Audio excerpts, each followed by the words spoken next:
Right. Hi there. Good morning, Jason. How you doing? Good, thank you, Graham. How are you? Good Yeah, morning. lovely today. Thanks for spending the time to come and chat to me today. And welcome to everybody tuning in to watch. So I'm Graham Fletcher from Awaken Your Highest Self, and we're here to as part of an ongoing interview series of me interviewing people who I find inspirational, who are doing exciting, interesting things in the world, and connecting with people and just having some interesting high vibration chats about positive actions in the world and positive journeys through the world that we live in at this moment. So I'm just going to introduce Jayson based on how I've encountered Jayson and my pathway of finding out about Jayson's work. And then he can introduce himself because there's probably lots of things I don't know. And then we're going to have an interesting chat, I'm sure. So Jayson, to my understanding, is somebody who's a vocal overtoner. He uses the voice to express really fascinating aspects about his connection to source energy and being a man in this world. And he just lets some amazing sounds come through his body that I'm not quite sure how he manages to do it, but he does it in an amazing way, and it's really quite fascinating. And I was blessed to encounter Jayson's offerings by there's some people who do sound baths called the Bards of Avalon, and they had an email list, and they kindly publicized some events that Jayson was running at sacred sites in the UK, whereby he was having gatherings of people to do special events whereby he was sharing some really positive intentions at those sites. There was almost aspects of meditation, coming together as a group and doing some vocal overtoning himself and encouraging other people to do so, and inviting other people to bring positive energy to those events as well. So yeah, this is when I first encountered Jayson, and then I subsequently bought a CD off him, and he shared some other music that he's created, an exciting new release that he's got coming in the new year, which we'll probably talk about today. But yeah, I'm very impressed by Jayson's sort of energy and what he does in the world, and so I thought it'd be fascinating to just find out more. Did I get some of that right, Jayson, or do you think That was very good, very succinct, Graham. Yeah, no, it's very good. excellent? Absolutely. So, well, yeah, no, I mean, I think you've captured the essence Okay. of what I do quite well there. You know, for me, obviously, as I'm sure we'll get into in the course of the conversation, perhaps today is, you know, it's a journey that started perhaps even back before I was involved in the overtoning directly and the sort of healing work directly. Sort of something I'm interested in sharing today in our talk is perhaps some of the earlier journey, which I don't think I actually have shared before. I may have on occasion mentioned bits and pieces in workshops and events I've run, but I think as we were kind of recording this for posterity, if you like, I thought it might be nice to perhaps join some of the dots as well from my background. But I think you've captured certainly the essence of my work. I've worked with simple intention, really. I think over the years I've, you know, allowed myself to go on a journey on all sorts of, you know, tributaries and weaving pathways, if you like, as I've gone. But as I've gone on over time, you know, over the decades now, I've sort of tried to almost like distill what I do down into something that is as simple as it can be and as accessible as it can be, in the hope of it being really available to anyone that might encounter it, because I'm aware that some, you know, the sound I work with and being in that kind of space is can be kind of otherworldly, for want of a better term, and so trying to make that really accessible and make it kind of normal for real life, and try and find ways to make that connection for people that might encounter the work. That's like a really important part of it for me, and has become more important over time. But yes, absolutely, I think in essence you're right. What I do is I've always shared, for as long as I've done this stuff, I've shared sound that I make, not just through overtoning, but just through using the voice. honouring each voice as it is, because obviously we each have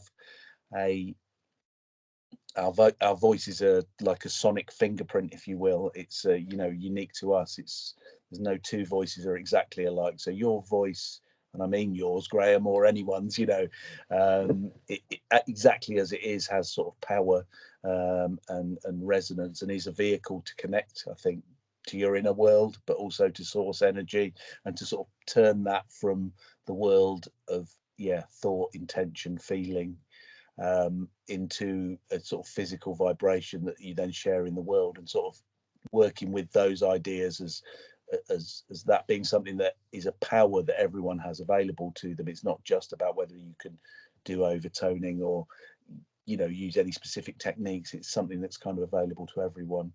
So so I think that's really the direction I've gone in with my work, and what I tried to do in the Sacred Sites tour, where we first met last year, is I've always worked with those kind of sites, because I find that the energy that we work with, the combination of the source energy and the place, and the intention and the sound, is very, very potent, and it's sort of amplified in these places. You know, it's even stronger to work with sound in that way in those spaces. So I've always felt moved to do that, and I think if I can try and take, you know, what some people might find to be almost like quite an otherworldly or strange experience perhaps, and try and take that and make it as accessible for people in the full spectrum of what it is. So it is very powerful and very profound and very, you know, spiritual, for want of another word, you know. But also I think it's very accessible, it's very practical, you know, it has practical benefits in your life. It's quite easy actually to do, and while it can seem strange and eldritch and otherworldly in one sense, I think I've always been quite interested to sort of make it as grounded as I can, sort of bring humor in there, keep it light, make it, you know, fun for people as well, you know, as part of that journey of showing that these quite perhaps unusual ideas for some people are in fact quite accessible. So I've gone around the houses a bit there, Graham, but I hope that in a beautiful way, I think, and I think in a very resonant way, and I think you know, it's very descriptive. You know, I think that what tuned into me a minute ago was it might be quite good to explain to somebody who's maybe starting off watching the video and going, what are these two guys going to talk about? Is there a way to give a simple explanation of what overtoning is? Because in some ways, having been to one of your events, and then even though I've not done it before, pushing my ego out the way and going, well, I'll just have a go and see what comes out, and not kind of be critical of this as a performance piece. I need to sound like Jayson or do what Jayson doing, but I found it very fulfilling, and I was kind of like quite surprised at some of the tones that might come out of me when you can push your ego to the side or get perceptions out of the way. And I was kind of like, oh, this feels really nice resonantly for me.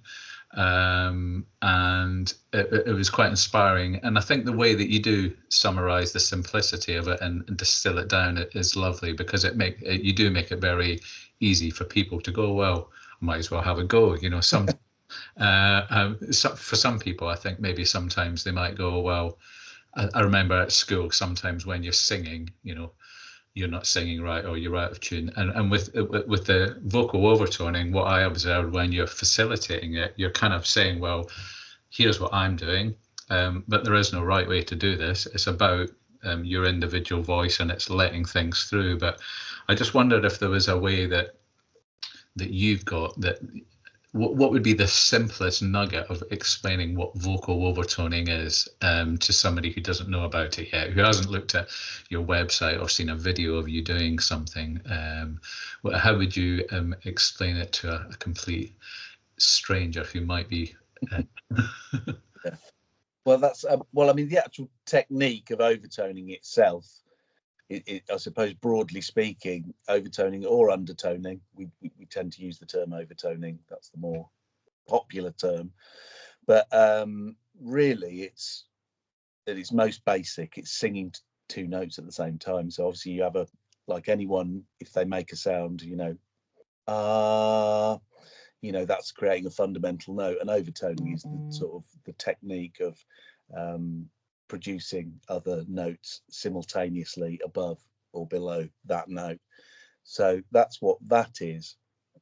And obviously that, it is a really powerful technique, but I would also say that even for somebody that thinks, oh well, that's just too strange or too difficult, or or I can't sing, which is, all of those things are things I encounter a lot from people. I can't use my voice. I was always told to be quiet, and I sounded like nails on a chalkboard or something if I sang. Is the things that I encounter from people. So those sort of emotional, if you like, or resistances to it, is that for me, as I've said already, your voice as it is already has value. It carries your resonance and frequency, and it carries your thoughts and intentions. It's a carrier wave of consciousness.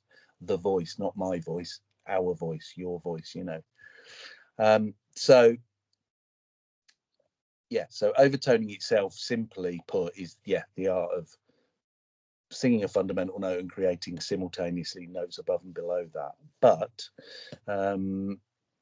it's everyone is creating overtones in their voice anyway. So if you make a sound like I did the R sound, then you're already making those overtones. And really, actually, the skill of overtoning or undertoning is amplifying, learning to amplify those tones that are already there. So they're already there.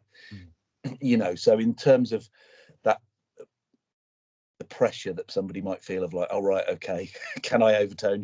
Do I need to be able to overtone to make sacred sound or whatever? I always, as I know you've encountered, I always go, well, just put that aside, don't worry about it, because it's already there, it's already in your voice.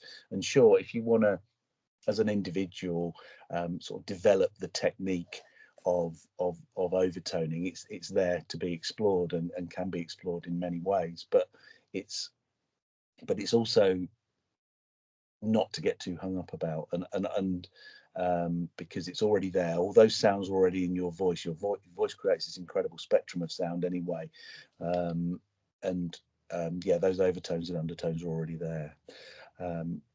So that's the basics of the overtoning part. But I also feel, like I say, I mean, I think I've mentioned this to you previously when we've chatted, Graham, but I've known people that do actually, have incorporated sound work. I mean, I've worked with some healers before that were doing more like your hands-on kind of Reiki kind of stuff, and they've incorporated some vocal sound into their work as a result of us working together. And they're not singers, they're not people that use their voice, and they might have a voice that, by, like you said, the standards of performance, or what we might consider music, they might not have a great voice in that sense, but the power of what they do, because of they're able to tune in to the energetic part and the healing part, and their own skills as a practitioner or what have you, they can bring that energy through really strongly, even with a sort of sound that might not be considered strongly musical or particularly beautiful as itself as a sound, but the power of it is undeniable. I'm sorry, I wander a bit, Graham. You'll excuse me a bit. That's all good. I mean, one of the things that popped into my head that I thought I might share was, I can't remember if I told you before, but I make music, but typically with synthesizers, and so I'm aware of being able to press a button on a synthesizer and change where the frequency of the note might be, but also this idea of looking for resonance. And so if there's a resonant point, that sometimes you can amplify that resonant point.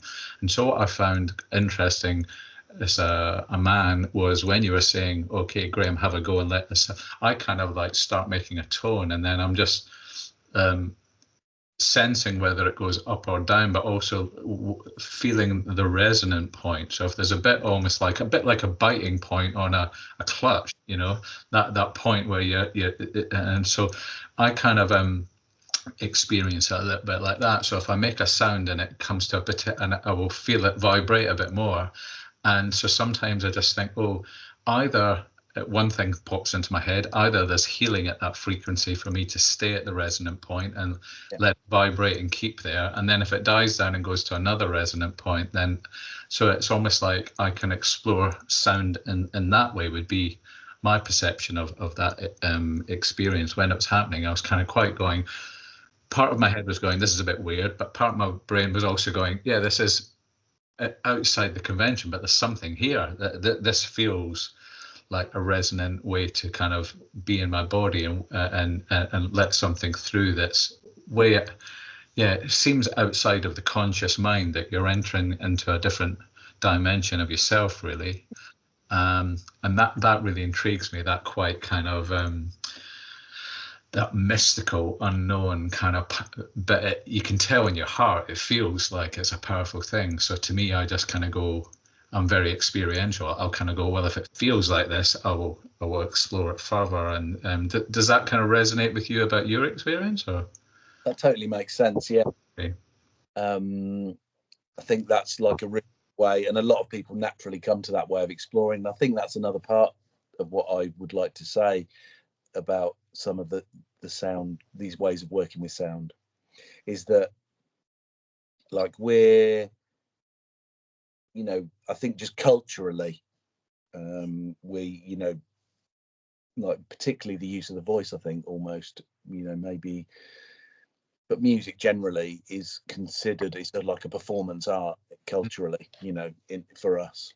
But I think if you sort of rewind the clock, you know, hundreds of years, or either in our culture, and you can still see it now in other cultures that are perhaps more connected to their sort of their traditional ways of living, sort of, you know, that there's that music was more of a community experience, you know. And actually, if you look at the idea of like, you know, healing through song or sound, it was it's you know, sort of omnipresent really throughout the world. You can find it everywhere in every culture in every part of the world, that sort of lineage of using sound in that way. And the idea of like, you know, everyone being included.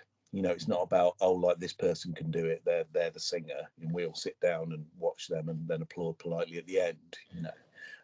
Not that there's anything wrong with that, there's a place for that, I'm not knocking that. But it's just like a way of experiencing sound. Whereas obviously this way of using our voices, as a sort of healing modality, if you like, it, it's more about intention. And dare I say, you know, as I've perhaps, you know, I think we've certainly already mentioned this in, again, when we've chatted previously, it's like the idea of like the overtoning is really powerful, and it's a really powerful technique, and it's actually probably easier than people think in a way to certainly start to have a journey and explore it a bit. But in, you know, and it's perhaps unusual culturally again for us to use our voice in that way, but if you start to explore it, it's not that difficult to explore. But I think also, you know, it's I don't like to get too hung up on technique in a way, you know what I mean? It's like that's what I do because that's just the way I work, but I don't like to get too hung up on technique other than, you know, some basic ways of like being able to breathe in a healthy way and hold your body in such a way that you're able to use your voice without putting yourself under stress, you know, sort of thing. So that part of it, that kind of very basic fundamental technique, I think is really helpful to share with people. And the overtoning is really great. It's a great way of exploring the sound. But for you know, just using your voice, just getting into that basic space, you know, your shoulders being relaxed, your jaws being relaxed, breathing down into your body, you know, finding a natural note for yourself, all of those things are like a really good place to start. And then the overtoning thing, if somebody's attracted to that, then great, but if not, then actually what we're tapping into, I think, is this lineage, if you like, that we have as human beings, which is that voice is a way of expressing inner feelings, thoughts, our connection to source or God or whatever you prefer to use, and also to sort of sharing healing in a community setting or in an individual setting. You know, it's like this is something that sort of, you know, ubiquitous to sort of humanity, really, if you like. Do you know what I mean? Something it's part of our lineage. It's in our cells, I think. Sure. I mean, for me, what I take from it, being at these events that you hosted, was it's a bold, brave kind of communal thing, and you're modeling compassion, warmth, love, and energy, and you're saying there is no criticism, there's no right way to be it. But I think in a culture that is about, the broader picture out there that I see when I sometimes glimpse at it. I don't have a television, but there seems to be a lot around about suppression and control of voices.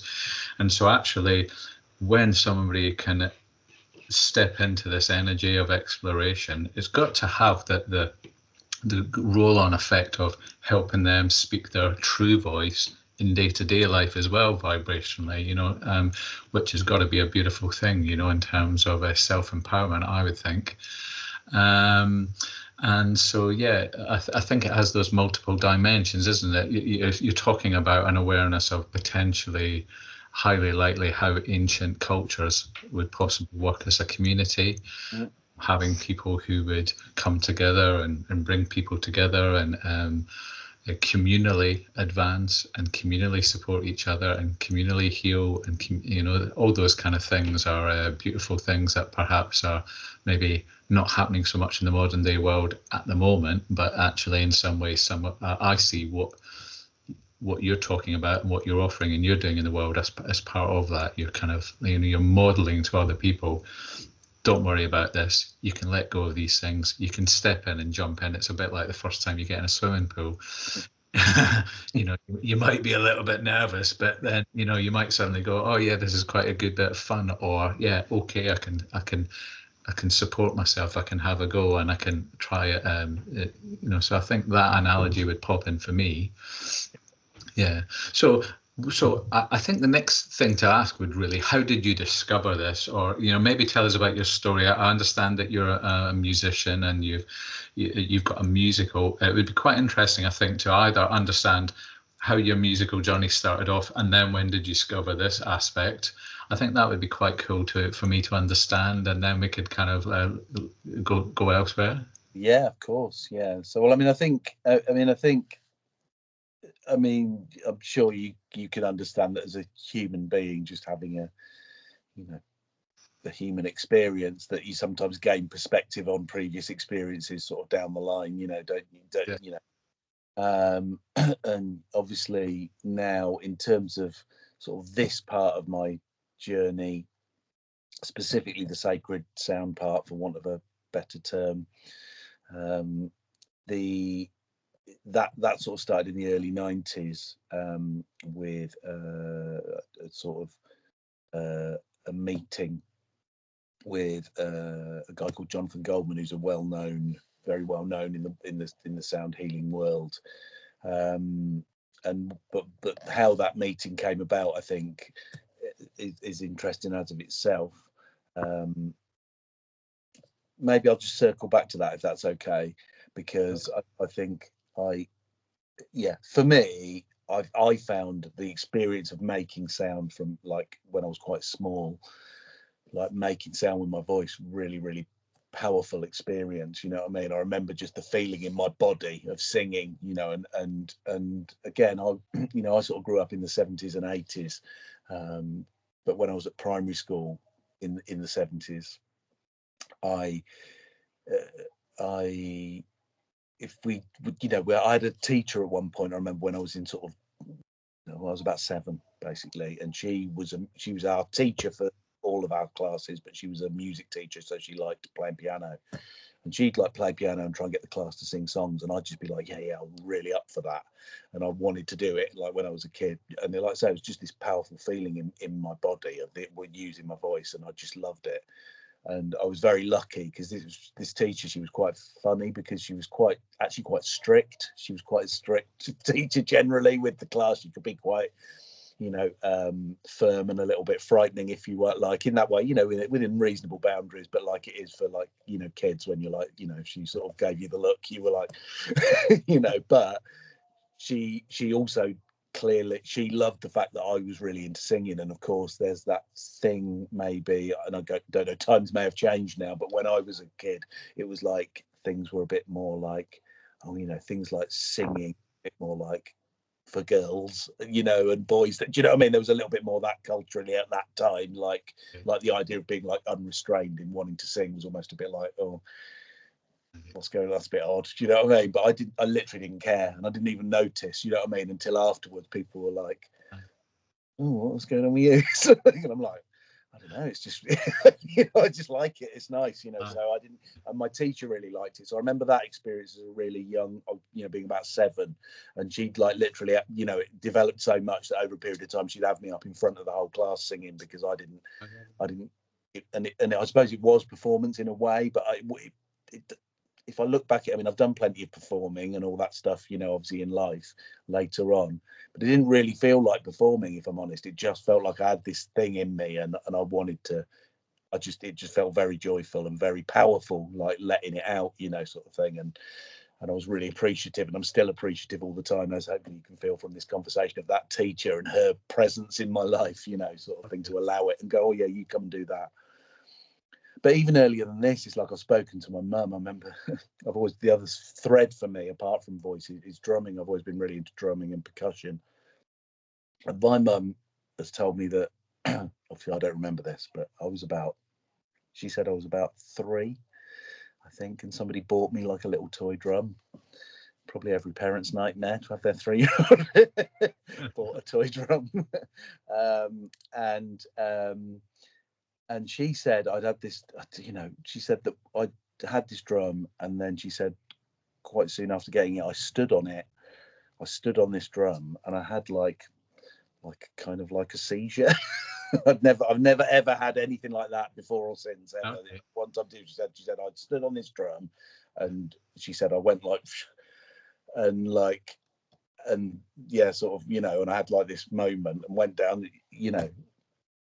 I went to the doctors, all that stuff afterwards. They looked at me and didn't find anything wrong. And I've never had another incident like that, you know, before or since in my life. I've never had anything else along those lines, you know. And you know, I mean, my mum's always joked since, you know, later on she was like, oh, that was the spirit of the drum sort of entering you. Do you know what I mean? Sort of thing, you know. So obviously we've had, you know, a bit of a laugh about that. And who knows? I don't know. Do you know what I mean? I don't know. And I don't remember the experience, but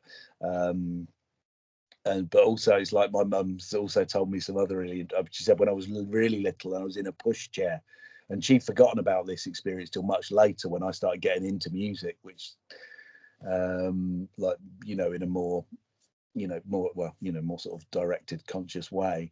And she said she had like just a lady like walk up to her in the street when I was in a pushchair in Southend-on-Sea. I was born in Essex, and this lady just came up to her and started feeling my head, the bumps on my head, just like randomly walked up to her in the street and said, oh, you've got to encourage this boy in, he's got to do music, you've got to get him into music, you know, it's really important, you know. And so that, you know, that was another thing. And again, you know, my mum, you know, very, very candid, you know, she sort of forgot about it really, do you know what I mean? It was only when I was older and I started getting into it that these other experiences started to go, oh right, actually, yeah, she sort of, you know. So who knows what that means really, do you know what I mean? But I think anecdotally it's quite interesting to share. And then but I also, I think in terms of the healing journey part, and I think this is a, you know, so that's the, you know, the music and sound thing, it was always kind of there, and there was like you said, these sort of little indicators and sort of anecdotal things in my life from a very young age that was sort of around. But I also had like when I was about 6 or 7, I had like a sort of quite sort of a life-changing experience where I was sort of, you know, I won't go into too much detail, but I was sort of attacked. I had like I experienced a life-threatening attack basically when I was a kid, and and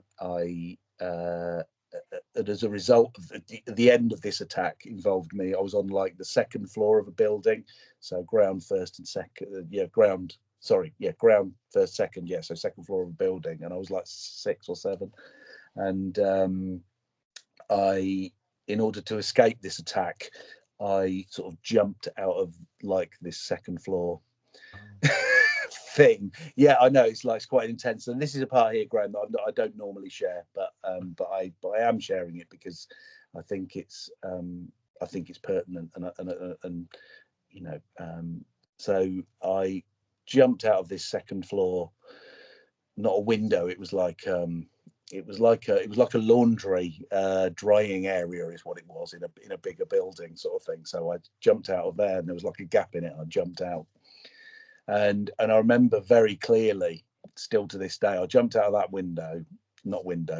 gap, and I just remember being surrounded by this kind of light, as I jumped. That's all I can describe it as, and again, whatever, it's anecdotal, do you know what I mean? I'm not trying to ask anyone to believe anything or not believe anything or what have you. I'm just, I suppose, relaying my experience as it was.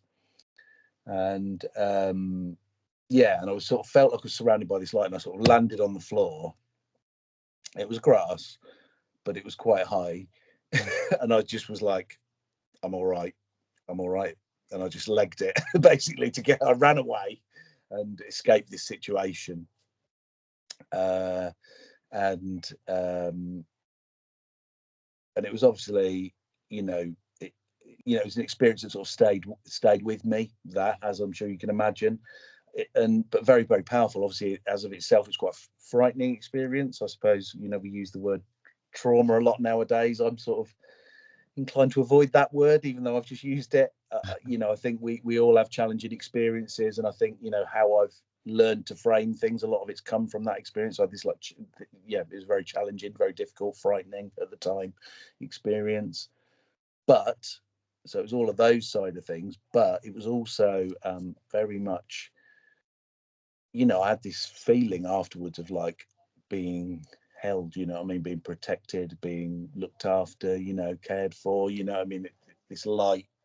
That's how I experienced it. I just, I literally jumped and closed my eyes. I just felt this light around me, and so I was actually very grateful for the experience. It's a lot of stuff went on in there, really. So on one hand, obviously, it allowed me to feel this sort of protection, this sort of guidance, if you like, this sort of being looked after, which obviously is a great blessing. I'm very, very lucky to have had that experience, and I've always felt I was very lucky to have had that experience, and that I couldn't have had it without the difficult part before. Yeah, and but also feeling like, it gave me, it was quite literally a leap of faith as well. Obviously, I sort of very literally had that experience, and as I've got older as well, it's allowed me to do all sorts of things. So, like, as I've reflected on that experience when I was older, sort of, it allowed me to sort of process challenging experiences in a particular way. So, as in, instead of sort of, getting into blame or those kinds of things, it allowed me more readily to go, well, actually, it's facilitated this sort of amazing experience, and so I'm actually very grateful for everything, even the difficult part, beforehand, and it was also allowed me to sort of access feelings of like, like forgiveness and that sort of the practice of forgiveness, which again is something that sort of stayed with me. And sort of, you mentioned the fact that I focus quite a lot on compassion and sharing love with Earth and all its beings, all her beings, if you like. I think all of that sort of is rooted in kind of this experience, if you like, or a lot of it is. A lot of it sort of feels like it comes from that moment where so it allowed me. Obviously, at the time, it was a difficult experience, but an amazing experience. It was both things, because I'd sort of I was like, how did I get out of that? And even as a kid, you're sort of looking and thinking, just jump from up there.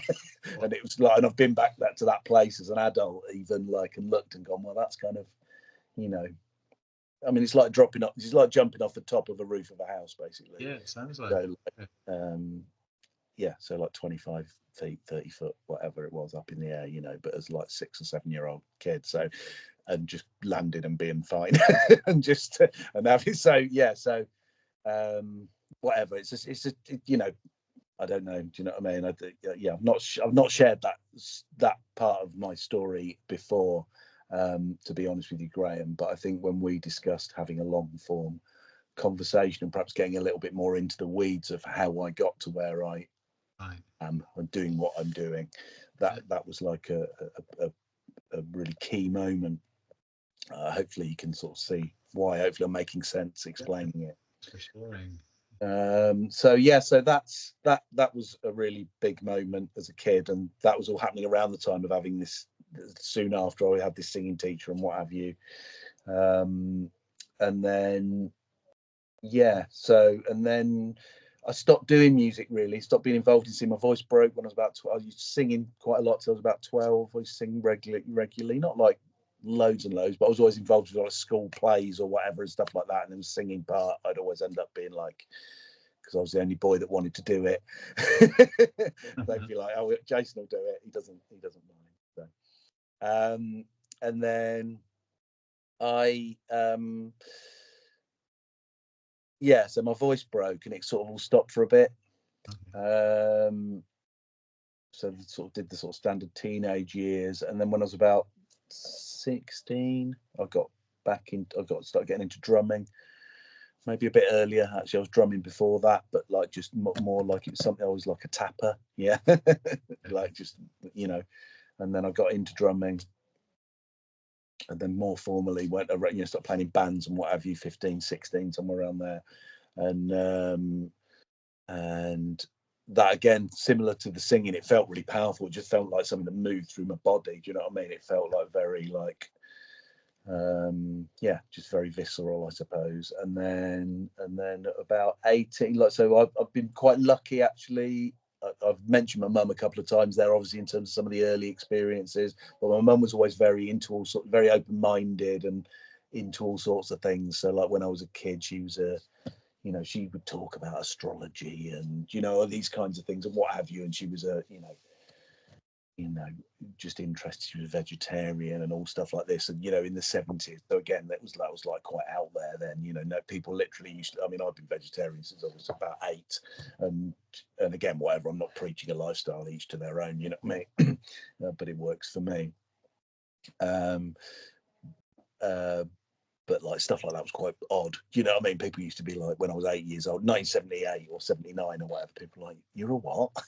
What's the matter with you? What's that? Have some bacon." Do you know what I mean? All that sort of stuff. And but anyway, so my mum was very open-minded, and she was then, as sort of time went on into the 80s, she started getting into other things, and she I don't know if you ever heard of something called the harmonic convergence. I don't know if you remember. That sounds like the first of these kind of cosmic dates. You see them quite regularly rolling out now in the sort of online world and all that sort of stuff, the 11/11s and all of these kinds of things, and the Mayan calendar and blah blah blah, whatever. Well, the harmonic convergence was the first one of those that came up, and that was in 1987. And many people at that time, and I didn't really, I was only 15, 16, whatever at the time, so I don't really remember really having a sort of context in which to establish this stuff. But I remember it being around, and my mum starting to get into all that sort of stuff. It was new for her, she was sort of going into this stuff. And then I got interested in it. So I was very lucky. She was sort of around, and then I was getting into these other things almost by proxy. And then, so she then she did like Reiki training, something like that. She did Reiki training, Reiki Seikima, a particular type of Reiki, and she did that, and then she said, "Oh, you should try this," and I just like, she did it for me first, like just sort of gave me some healing, and I was like, well, that's, again, it felt really powerful. I felt it, you know what I mean? It felt very real and very visceral. And then I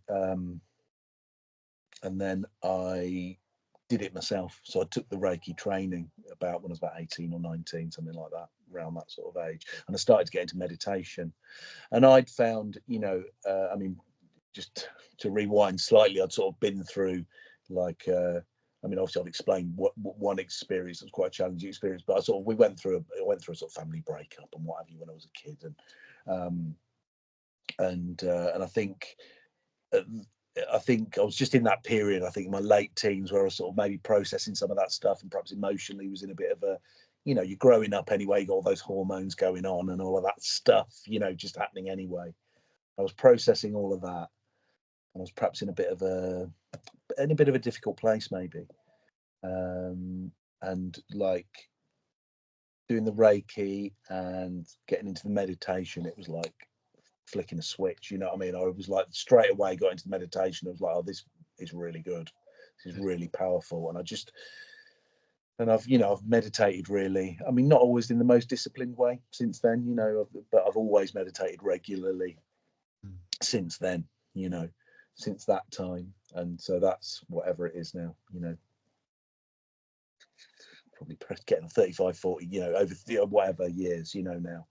And that was a start of something, and I felt it really powerfully, and just felt the benefits of it straight away, you know, in terms of how my inner state and my emotional well-being, and I was doing the drumming as well, like I say, at that time, so that was happening and getting into all that, and that was really good. And I think there's that sort of physical part, which I think for me has always been really important, you know, because I think that part's really, really good as well. And I don't know if I want to say things like, you know, I mean, you mentioned sort of being a man in the world, you know, and I don't, you know, I wouldn't ever get too prescriptive, you know, in terms of each individual's experience ever. Do you know what I mean? You know, to say each to their own, and we all have our own unique path. But I think, you know, for me, and perhaps what I've observed in other males that I've known, like the idea of doing something very physical is and it is probably for everybody, maybe just in different ways, but for me personally, I felt like the drumming, and before that, to be honest, playing playing football and things like that, I found it really, really, obviously football's, you know, not the spiritual pursuit, if you will, but I found it really powerful in terms of the energy I could move through my body, sort of thing, and emotions and that kind of stuff. And so yeah, but getting forward. But yeah, like I said, I'm certainly not being prescriptive, and I know really, obviously, physical activities for everybody, but just from my own perspective as a male, do you know what I mean? I found that sport and then drumming, you know what I mean, just felt really powerful for me. And then looking at other males that I knew that explored those particular avenues, you know, obviously I've known females explore drumming and sport as well. Obviously, you know, again, I'm not sort of in any way being prescriptive, but just obviously I can only have my own perspective on what I've experienced, you know what I mean? So yeah, I found that very, very powerful. I think it is really powerful, and a powerful way of processing emotions. That combination of doing the drumming then at that particular time, and then the breath work and the Reiki, and just starting to get into that, it sort of opened up a whole kind of world for me. Yeah. I was quite lucky, I think, that happened to be fairly early, my late sort of teens, you know.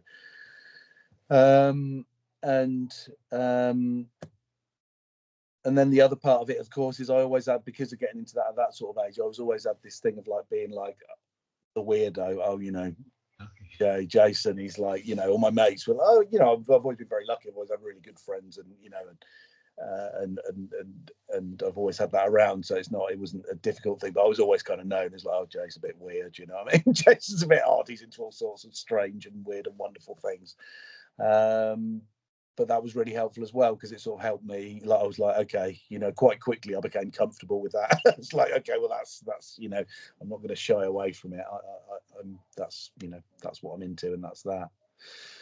And then coming back, sorry, this is a long story, isn't it, Graham? Lovely, though. You're on a great flow. Keep going.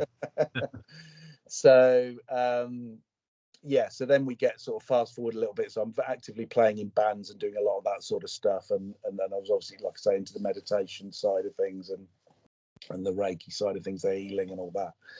And then yeah, when I was 22, 23, somewhere like that, I met this lady called Anne Hughes through my mum again, who and she talked about being she would channel or be the embodiment of the energy of Francis of Assisi. That was like her thing. So I met this lady, and my mum heard about her, and she was doing a thing somewhere, a workshop or something, and she said, do you want to come? And I was like, yeah, let's go and do that. And me and my sister went with my mum,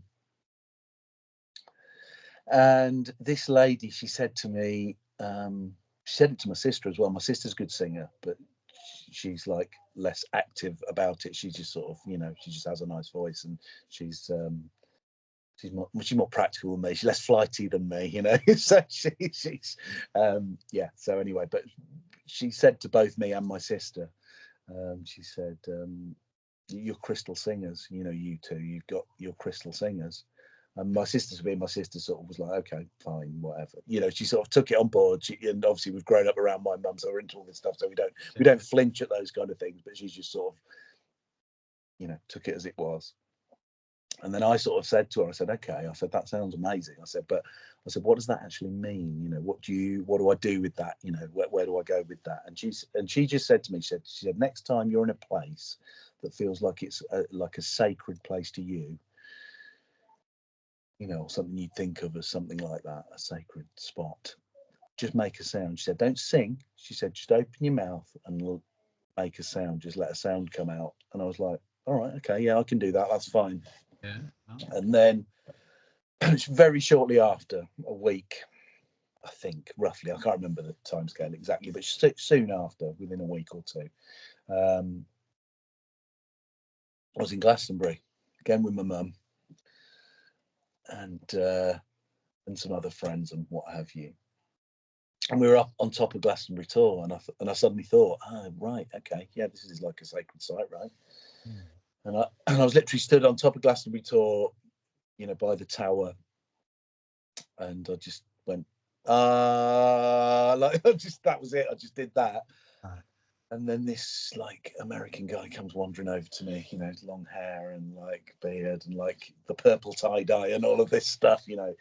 And he's like, "Hey, wow, man, you're into toning." And I was like, "Well, I'm not really into it." That's like the first time I've ever done it, you know, sort of thing. And it was Jonathan Goldman. So Was it? there on top of Glastonbury Tor. Oh wow! At that moment, and he's, you know, he's been to the UK like twice in the last 30 years. You know what I mean? It's like, and he was there on top of Glastonbury Tor at that exact moment, so he was like, he just said, "Oh, let's do it." And me and him ended up standing together and just making sound on the top of the Tor and just making this. I was just, you know, just the stuff I would get, you know, like yourself or people that just attend the workshops that never done any of this stuff before. I was just doing that, just like or whatever, you know, just making sound and not a thought of being, you know, a singer or any of that stuff for even a moment. And Jonathan was making these incredible sounds, you know, so he's making like the deep voice sound and the, you know, so Jonathan's there sort of, yeah, you know, and all of this, and I'm like, wow, you know, and the power of that sound, you know, the resonance of it anyway. So the physical, and it being this like physical experience of feeling that through your body and in that place. So you can see really even in that experience there why I've ended up doing stuff I've done at sacred sites, and you know, hopefully that makes, and even in the way that I've done it in terms of like trying to make it as accessible to everyone and just pull people in and just let's do it sort of thing, because that's how it started for me. So if there was ever like I was being sort of having it really spelt out to me, which I, by source, if you like, which I obviously needed it to be really spelled out. This is what you should be doing. I mean, basically everything except a big flashing neon sign there. So Jonathan did that, made this sound. Also that day, I had, because I was still quite regularly playing football at that time, and I'd broken my finger like a week or two before playing football, and so I had it strapped up and I couldn't bend it, so that it was this finger here, I think, and so Jonathan obviously just hit it off straight away. We made this sound. We walked down the Tor together, and we sat in a pub called the Rifleman's Arms, which is at the bottom of the Tor. It's still, the building's still there. I'm not sure if it's still open. But we sat in the Rifleman's Arms, we were chatting, and Jonathan's telling me about all his work, and I'm like having my mind blown. And then he said, "Oh, you know, what's going on with that finger?" Because it was strapped up. I told him, And Jonathan just like grabs my hand and starts singing to my finger in the pub, you know. And of course, it being Glastonbury, nobody bats an eyelid, you know. If it happened, everyone else just carries on. Do you know what I mean? It's just totally normal in Glastonbury. And he starts singing to my finger, and he sings to my finger for a minute or two in the pub, and like straight after he.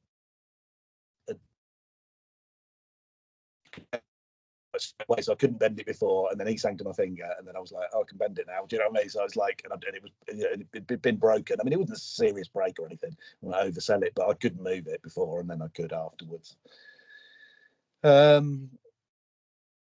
So, and then Jonathan was running some workshops in London the following week, and he very, very kindly said, just come to the workshops. Don't, come free, and was, really just brilliant with me. And then in terms of the overtoning, so obviously he was doing healing sound and voice work and a mixture of the overtoning stuff and just some mantra and just making sound. And I felt very powerful. I felt really connected to it straight away. It really resonated for me. And then and I sort of had a bit of a knack for doing it straight away. So the basic overtoning techniques, I sort of took to them it sort of just worked. If I'm honest, without, again, I would never mean it in a self-aggrandizing way or anything, but I sort of felt like I kind of remembered it. Do you know what I mean? It's like I feel like I've done this before, and that's how it felt. Oh, yeah. And remembering's been, again, another theme that's been like a thread through my work.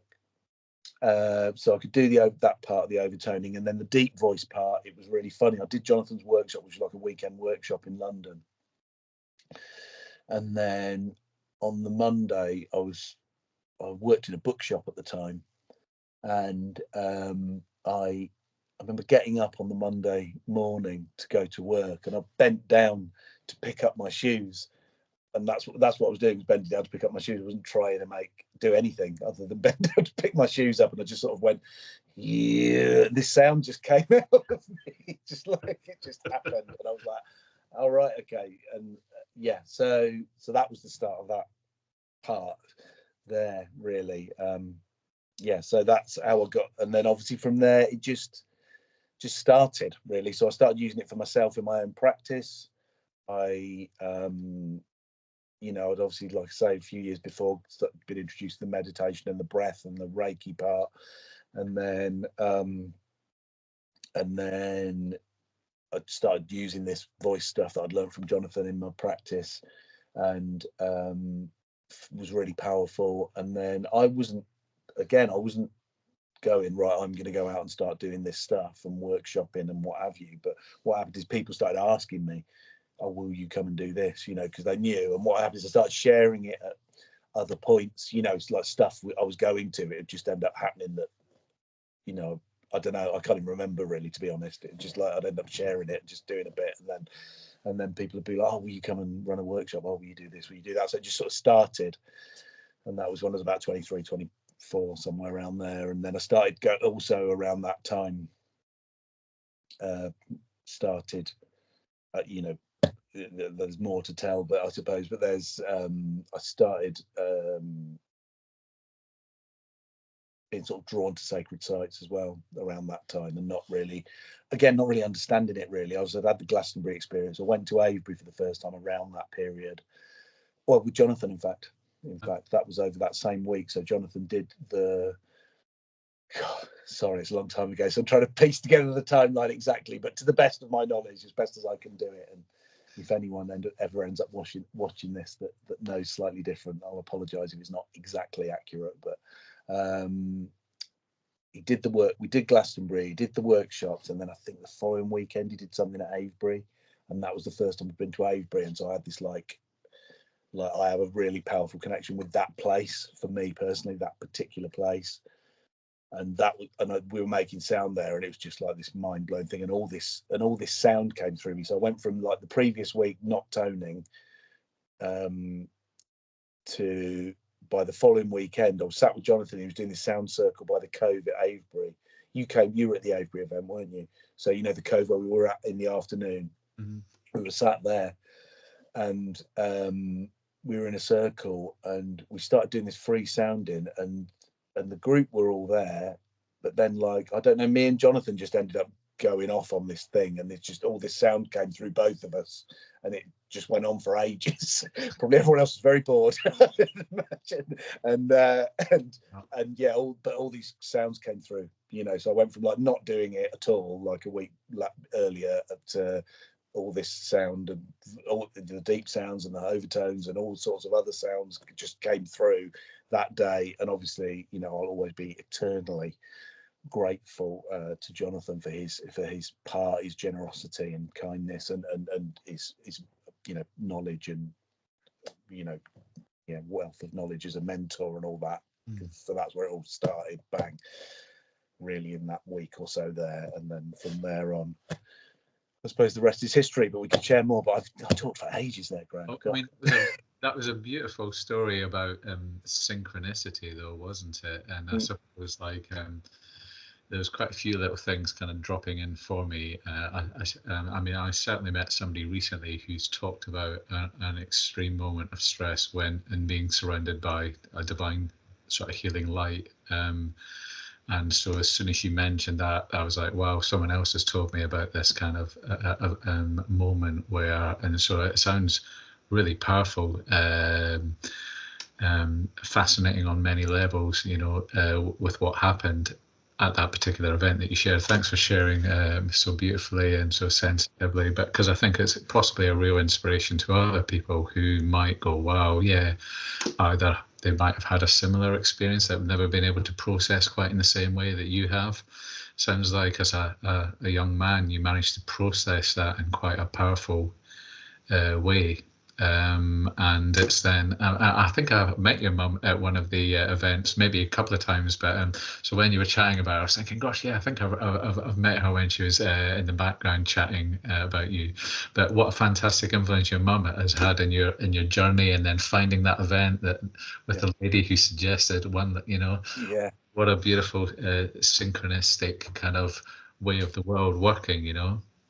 And then to be at the top of Glastonbury Tour, you make a noise, and lo and behold, it's Jonathan Goldman who belongs to you. Did you know about him at that time or not? So yeah, how beautifully random that then, you know, he was generous and said, "Come and get involved and connected." And what a fantastic example of how beautifully the world can kind of work, really, if you tune into it. And it sounds like from a young age, there's been that beautiful element where you haven't been suppressing, you know, I'm a man, I shouldn't do this, or I'm a boy, I shouldn't do this. You're just going, this feels like this for me, and I'm going to follow that.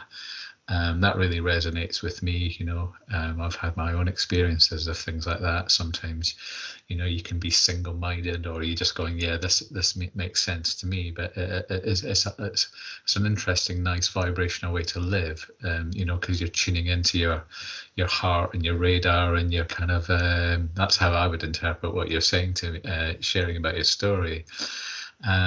Yeah, and it sounded very rich there. So yeah, thanks for sharing. It was amazing, really. I was very yeah, full of admiration for you, really, because that was a very transformative experience at a young age, that you've really flipped it into a whole different dimension, rather than some people may go through life and that was a big thing for them, a traumatic event that they haven't been able to recover from, whereas you've kind of flipped it and kind of gone, well, I took this from it.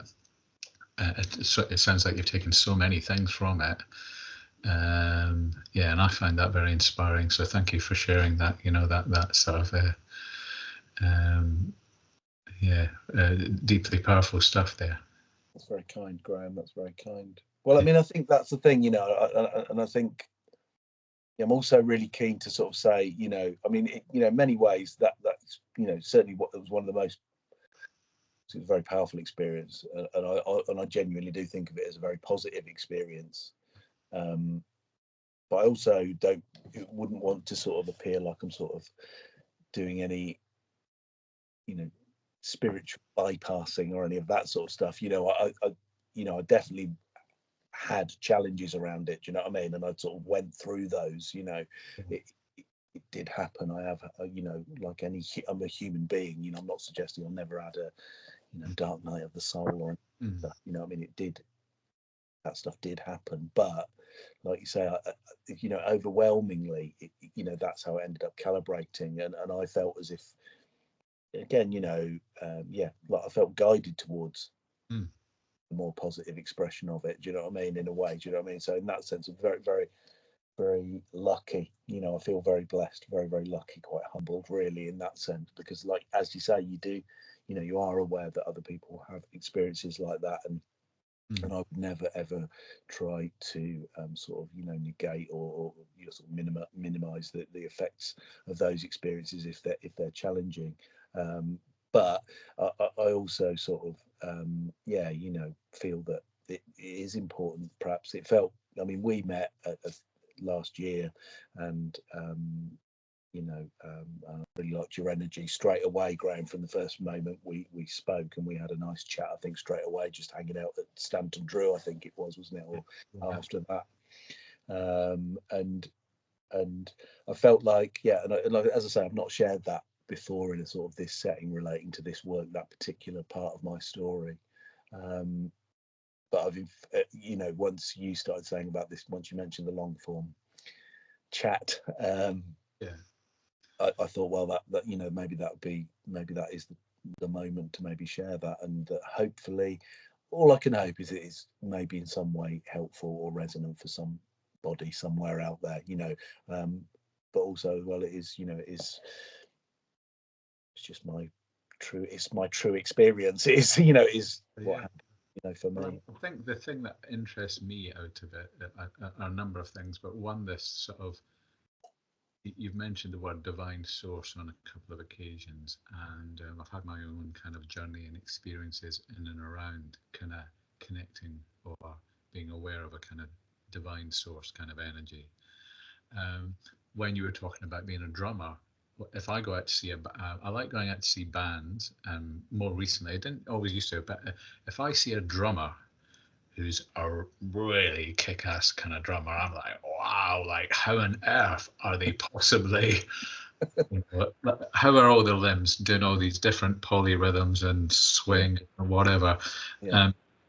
It's truly something else, and I think you can get some, you know, some people just naturally, I think, are gifted with an attunement to letting things come through them, you know. So there was another chat I had with somebody who is a psychic and an aura reader, and she's really into music, and she was saying that, and I was going, yeah, it seems to me really something amazing if you get a group of musicians who are truly are getting their ego out the way. They've got confidence that they've got a certain amount of skills, but they're looking around the room and they're vibing off each other. It feels like you know, a divine source energy gets accessed, because they're all playing super fast and in time, and you know, they may have rehearsed, but they might not. They might just be improvising as well. Yeah.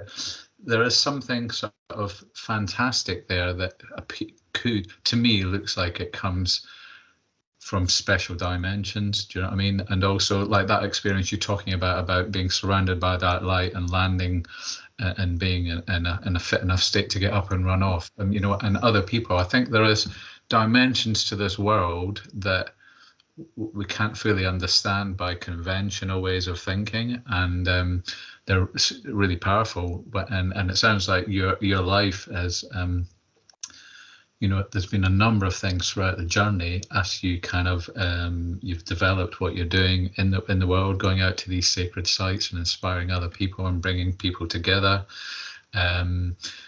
So I suppose it could be quite interesting to chat about your perception or understanding of, or your connection with divine source and what it means to you, because I think when you were meeting in some of those sacred sites at particular time and space, there may be other energies going on in the world, yet you're sitting there like a bright beacon of light in these sacred spaces, and bringing a community of like-minded people spiritually together. And so I wonder, yeah, is there things around divine source that you think you would like to share about your own perception and experience? Or Yeah, sure. I mean, firstly, thank you, very kind words. It's very, you know, appreciate that. Thank you.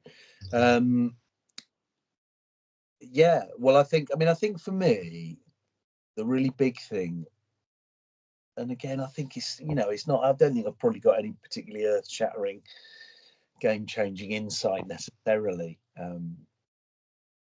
but I think that source is everywhere. We are it. It is us. It's everywhere. It's all around us all the time. It's it is us. It is the chair I'm sat on. It the clothes we're wearing, the moon, the sky, the earth, all of that, but everything. Do you know what I mean? And I think if I've one of the many ways in which I feel sort of humbled and blessed, very appreciative, is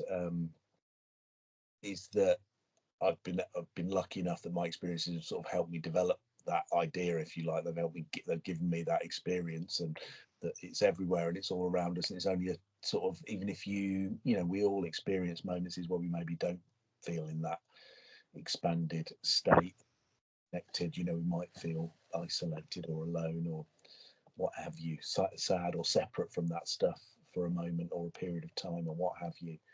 And I think what I try to bring to my events, and what I've been lucky enough to experience myself, is that using the sound in the way that I do, it's there. It can be accessed in like a minute. All you have to do is just say, I ask for the source to come through me at this time from the highest place of love and for the highest good of all. And you make the sound, and it just happens, and you're there, and you're all there, and everyone that's there with you is there. And even if you all understand it or you don't understand it, even if people have sat there thinking, which happens, they're sat there thinking, what the hell's this guy on about? I'm not sure about this. You know what I mean? Who's this geezer? Do you know what I mean? We'll see. But they're all there. They're all still there and connected in it. And it's just happening. It is happening. So, and I suppose that's where the part that I find amazing, and it's like you're saying, it's part that I think it's why it's perhaps it is helpful or pertinent, or hopefully it's helpful or pertinent in some way for somebody, if anybody, for people that might watch this, is that the journey sort of contextualizes that connection, because like you say, I've been lucky enough that I've had experiences they're not really, it's not just about like getting the sound healing certificates or doing the training or being diligent in that way. Not that I haven't done that, I've done that stuff as well. I've tried to master my craft as a overtone singer, and as a drummer, and as a sound healer, and so I have, I've certainly been diligent in that way to the best of my ability. But there's the source energy element sort of transcends all of that, really. But it's really easily accessible. So I suppose if I was going to distill it down, and again, you're very patient, Graham, allowing me to wander around the houses as I sort of explain myself. But if I was to distill it down, I would say that my perspective on divine source energy is it's there, it's right there. All you have to do is you have to just reach out and say, I'm ready for that connection now. Yeah. Let's make that connection, and if you reach out, it's there for you right there in that moment. And I think that's not my experience as well, is that's not, I'm not speaking for myself when I say that. I think that's for all of us. That's the message that I get, and when I'm sharing this stuff with people, is that it's there for you now. If you want it this second, that connection, you want to bring it through for the highest good of all, for Earth and all her beings, or for the good of any person you might be working with, if you're working with an individual or what have you, or for yourself, because it's also all right to say, I need help, or I'm in a place where I feel like I need that connection, then that's all right. And it's there, it's right there for you, at a sort of almost click of the fingers. That's a beautiful way of summing up something incredibly powerful in a short amount of words. Yeah, fantastic, lovely sort of energy just to think. Yeah, I've always been somebody quite drawn to simplicity, always getting to the root of things, and I think ever since I was a kid, and I think it's nice to hear that that's something that resonates with you, is just trying to find the simplicity in this world where people try to make it as far more complex, there are some things that are beautifully simple, and they're for you. If you want to be brave enough to ask the question, if you want to be brave up and be brave enough to open up for answers, it's a beautiful thing, really, I think, that you've just shared. So yeah, nice to hear, and it resonates with me, and it's something I could probably practice more and need to get more attuned into. Sometimes the day-to-day of life can maybe not get you really need to work at making those times to just connect. I think sometimes I do that in meditation. I find that sleepy state in the morning when I'm waking up in a half state, or going to bed at night, or even just lying down and having a daytime meditation. But it's a nice way to access that kind of energy. Yeah, so I think that's a lovely. So I'm thinking about. Sorry, what were you going to say? I was just going to say as well, just something about just sound particularly, and obviously, for me in terms of my particular thread, because obviously, there's lots of different ways to make those connections, and they're all wonderful, and all power to them. But one of I think as well, the great thing about making the sound, obviously I've talked about the sort of sonic fingerprint part and the sort of your unique vibration through your voice, and it's sort of being a bridge between the internal world of thoughts and feelings and the external world of physical creation. Obviously sound from voice is actually like the only thing that we make in the world, really, physically, without the use of any sort of external tool. Maybe that's true. Maybe that's not true. Maybe somebody else can tell me if they can think of another way, but it's the only one I can think of anyway. Right, yeah. But what I wanted to say is there's also, in terms of that practice stuff, day to day, making sound and what have you, there's also, like, if you make like drone-like sounds for about 30 seconds, I think it is, something like that, then your brain immediately goes into like alpha brainwaves straight away, very quickly. And also, like, if you're making sound in that way, like, just like I said, when I started, quite simple, then actually all that left brain stuff, the chatter, that like stops straight away. It stops, it occupies your brain. So there's, like, in that very practical way, sort of feel like that's worth mentioning. Well, it's almost similar to what you were saying about the physical activity of either sport or drumming, taking you out of the mind, and all of a sudden, it's quite common. I might go for a walk or do something physical, or be on a bike ride, and all of a sudden some brilliant brainwave will pop up as I'm cycling on the that wouldn't necessarily. I'll be like, oh wow, and so I think when you're physically doing stuff, so it's interesting what you're saying. If you're even in the act of exploring sound through voice, you're kind of like getting into one mode, accessing that other state, and there's always the possibility that the more that you practice this, other things will come through. And I think it is a fantastic thing, isn't it? Vibration, isn't it? Because you can read vibration in words, and you can the mind can interpret those things. But I think sound as I always remember when I was a kid, I was at a school disco, my first school disco, just hearing music really loud and getting into a trance state by dancing and kind of going, wow, this is really cool. I mean, even though I was probably dancing to Shakin' Stevens' Green Door, but I remember really enjoying dancing to this loud music, and just because I could dance for an hour, just like being quite high and going, wow, this is. And, if you look back into sort of tribal cultures or whatever, the ecstatic dance and communities, a bit like you're talking about with the voice, dance, voice, being in the body, it's like a powerful, almost like way to engage with your physical body and your mind and your spirit, isn't it? Absolutely. Shaman Stevens, that's what it makes me think of. So Shaking Shaman. Right. Anyway, ridiculous. You'll excuse me. So, well, I think you're right, but I think as well there's that thing, and part of the sort of, like, it's brilliant that you've had that experience, exactly that, because you do, don't you, go to this sort of I don't want to say non-conscious, that's the wrong word, but but you're not locked in that left brain, the chatter, it all stops if you're dancing like that, or singing like that, or drumming like that, or what have you, playing sport. Like you say, there's lots of different ways to do it.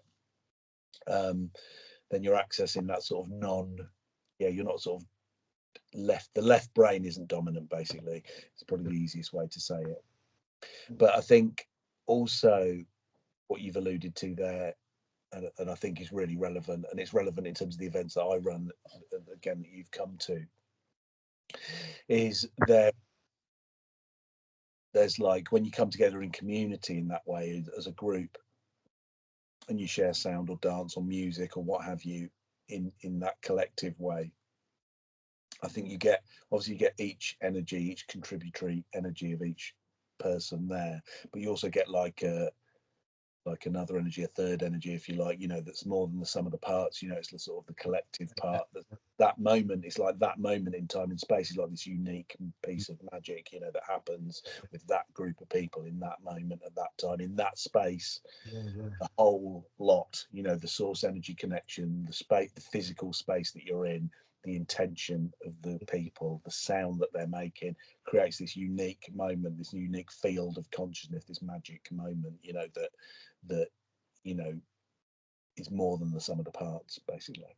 Yeah, and I think if you can kind of find those magical events, sometimes you don't get them everywhere. I've been to some magical gigs in the last year, and then I went to one the other day and there was 7 bands on, and we were like, there wasn't one of them that really kind of so we went home going, oh, it wasn't like the last gig. The last gig was amazing. But it's one of these things. But I think, yeah, it's one of those beautiful things. I was thinking earlier when you're chatting about things coming through, like not knowing that you could do these things. I mean, there's certainly times when I've been out dancing and like, I've never been formally trained how to taught to dance, but there's times when I've been out dancing and somebody might have said, oh, I'm not saying people look at me and think I'm an amazing dancer, but if you're really in the zone and you really feel the music and you're relaxed, you're not worried about what people were saying. Sometimes there's times where moves are coming out of me and I'm going, where's that coming from? Yeah. And so again, it could be what you were alluding to earlier.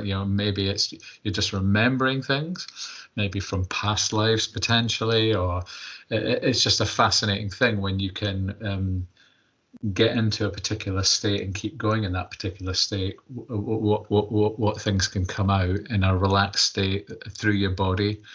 And there's certainly times I would have got more exercise dancing in one night going out dancing than I would have got if I'd have been to the gym for like 4 or 5 hours, And so that's a fascinating thing to me as well, that music can be so powerful, that the rhythm, melody, bass, and all sorts of things can get you that. It gets me that excited, and in a good, and if it's the right people with the right atmosphere and the right intention, it's quite incredible, isn't it? Absolutely.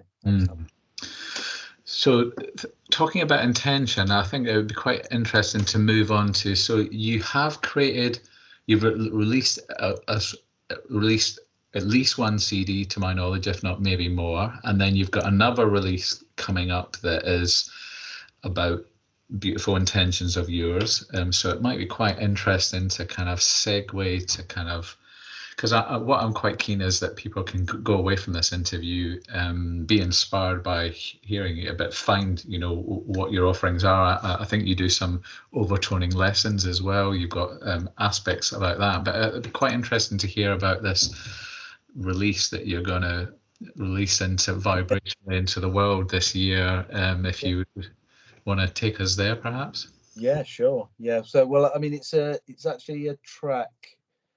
I mean, I've done a few releases. I've done a bunch over the years in various guises. So I've been in bands and that kind of stuff, and released in that way, and been drummer and backing vocalist, and even doing the throat singing. Actually, I mean, I've done sort of releases through a band called Deep Cabaret that I've done a bunch of stuff.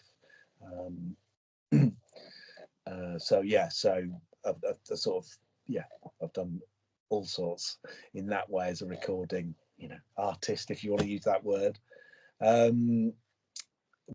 in terms of the overtoning, purely that and my own solo work, I released an album in like 2001 or something called Brand New World.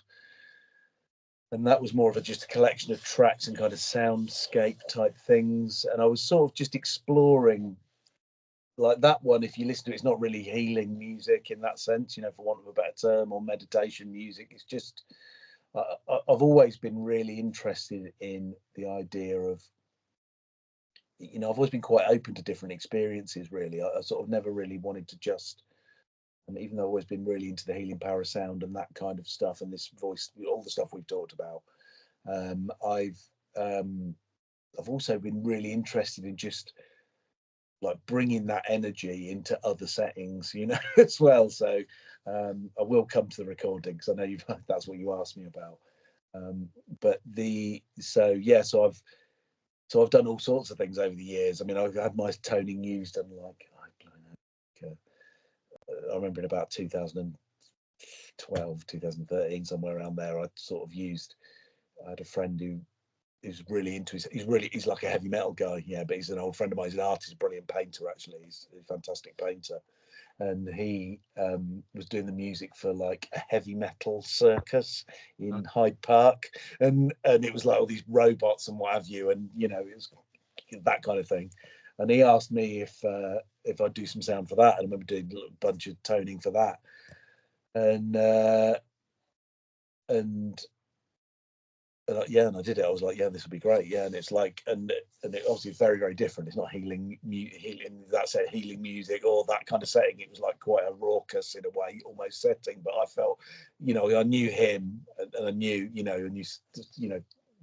what was going on, and I still do the same thing. I still go through the same process. I've always been really interested in the idea of like, well, can you drop into that energy, bring it through, and still bring it into different settings? It's always been something that's really interested me, and I don't know if I've been successful enough or not at doing that, but I've certainly been open to the experience and experimenting with doing that, because I've always felt like I wouldn't always want to be like, for that energy to feel like it's only limited to sort of like if you're sat in meditation or if you're being spiritual. It's why when I use the word spiritual, I often say, for want of a better word, for want of a better term, I'm not in any way being disparaging about that stuff, because it's amazing and powerful and awesome. But I've always been quite interested in sort of like pushing the envelope of like, where I go to some different places here and experience it in some different ways. Anyway, so I did my first album, Return to a sort of Brand New World, and that's like, yeah, like I say, it's not really a healing sound album. It's like just like a sort of a bit of an exploration of a few different types of ways of using overtoning in, and it was an enjoyable experience. And then a year or so later, I released an album called On Earth, a CD, which I think is the one I gave you. Yeah. And that's the thing that I've done that's probably the most popular. People like that. People are into the healing sound work like that CD, and that's yeah, a few people have picked up on it over the years, so that's been nice. And I think, and then this new recording is a track called Return of the Humans, is what it's called.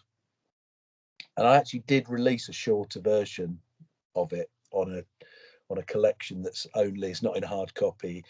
It's on like Apple Music and Amazon Music, what have you. It's called Spaces, and it's like 3 or 4 tracks, sort of shorter. The concept for that was like meditations for modern living, I think is the phrase I had in my head at that time. So they're like little sort of 10-minute kind of meditative kind of pieces. And so I have released a version of it previously, but I wanted to make a longer version of it, sort of like a full-length meditation version. I sort of had it remastered and remixed, sort of reimagined. Is that one of the words they use nowadays? So yeah, and the idea of Return of the Humans really, to me, is sort of this idea of, like, I think as a species, my personal feeling, my personal opinion is that we're going into a new epoch. I think, new stuff is coming through for us, and that we're going to evolve and move into a different sort of way of experiencing the world, and I think expressing ourselves. I think that's coming. I think, people have talked about a spiritual evolution or an evolution in consciousness or the age of Aquarius or whatever, various terms, used. I feel that part is happening, but I also think a big part of it is, you know, we're sort of also connecting to sort of like a pre-existing field of consciousness that's existed probably for a lot longer than we think, you know. I tend to think it's been around for a long time, and that humans have worked with sound and all, but not just sound, but this energy, you know, this sort of emerging energy that's coming through again now. They've worked with it in sort of previous iterations, I think, for a long time. And I think there's part of what's going on is that we're sort of, yeah, moving into a new epoch, but I think also that we're sort of remembering as well. So there's that part that we're remembering who we are, and I think that's another thread of my work that's been really important. And obviously, you know, I appreciate your patience in letting me share my lengthy story earlier, but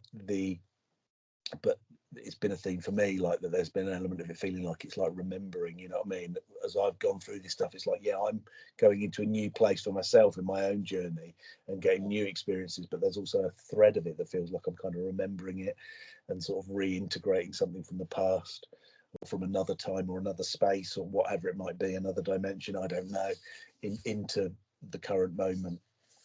And so, yeah, this track that I'm releasing, Return of the Humans, there's that element to that sound, and that was part of the intention of working with it, is this that we're sort of moving into the future. We're in the now, but we're pulling in these elements from the past and from other dimensions, other times and spaces into the moment. And I also think it's important that I mention, you know, for me, you'll again hopefully know from having attended some of my events that I really feel that humour is really important. I think having a laugh and being light, you know, and being able to laugh about things is really important. I think it's really powerful, but it's important to just be light. And the other thing I liked about the name Return of the Humans, is it sound almost like in my head it sounded like a sort of funny title of like a 50s B movie or something. Do you know what I mean? It's like sort of thought something kind of sounded slightly silly about it, even though it's quite profound as well. So I was trying to capture all of that. Good to hear that all those dimensions are within. So is that something that is going to be released on CD, or is it going to be a digital release, or have you got? I think I'll probably do it as a digital release at first, and I might bat it out there and see. To be honest with you, I might just interact with people that interact with me, and it's quite nice that we live in this kind of new era. You know, obviously there are challenges presented by the online world and the digital world and what have you, but one of the nice things about it is you sort of have this possibility to sort of almost directly interact with people and make decisions based on the feedback you're getting from people, which is what happened a bit with the Stone Circle tour last year. You know, I sort of at the end of the previous year I sort of batted it out there and said, are people up for this if I do it? And I got loads of really nice feedback. I was like, okay, let's go for it. And including suggestions for places I might go and do things. So yeah, so I think what I'll do is it'll probably be digital only at first, and then I might see if there's an appetite for a physical release. I'll probably do it through, I think at the moment I'm looking at probably Bandcamp, something like that. I'll do it that way, I think. I might put it on the big mainstream platforms, but I don't know. I'm not sure if I'll put it on Apple and Amazon or not. I might do. I haven't decided yet, but I think Bandcamp definitely. And have you got any more plans for any Sacred Site events in your the year ahead? Or Yeah, I think I will. I might not do as many this year, but I'll definitely do some. So I think I will. I think I'd like to do. Even that, well, I did one. So in my tour last year, most of this I did Stanton Drew, I did Avebury, did Arbor Low, in the Peaks, and I did Nine Maidens up here, up north. And I don't really, most of the people I know that are interested in my work, to be honest with you, Graham, are down south. Okay. So I was very fortunate that Stanton Drew and Avebury were very well attended, and the one I did in Arbor Low also was really well attended. But the one I did up north, only a couple of people came to, but we had a great time actually. I have to say, we had a really wonderful time. Like 3 people came, but it was a really nice and quite otherworldly, powerful, almost extraterrestrial vibration to the sounds that came through that day. So it was yeah, it was still a great experience. I really enjoyed it. So I'm certainly not knocking it for being like less people. So I think I'd like to do something up north again. I'll probably do Avebury or Stanton Drew again. I'm not sure if I'll do both this year, but I'll yeah, there will always be like an annual part of what I do. I think that I'll do some of those sites, but yeah, I've had quite a busy start to the year. Yeah. That's so I haven't batted anything out there yet, but I think yeah, probably Avebury or Stanton Drew. I might do Arborough again. I'll do something up north.